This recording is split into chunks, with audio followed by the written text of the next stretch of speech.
শিশু, কিশোর কিশোরী, তরুণ তরুণী, শিক্ষার্থী, বয়স্ক, বৃদ্ধ, পুরুষ, মহিলা সবাইকে সালাম জানাচ্ছি। আসসালামু আলাইকুম।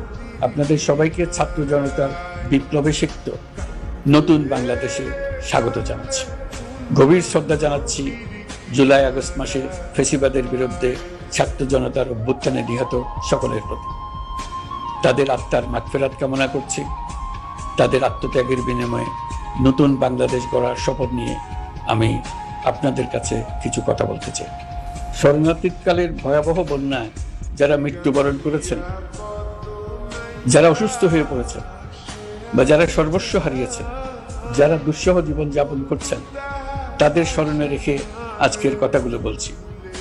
বন্যা দুর্গতদের জীবন দ্রুত স্বাভাবিক করার জন্য যাবতীয় উদ্যোগ সরকারি বেসরকারি পর্যায়ে নেবার আয়োজন করেছি।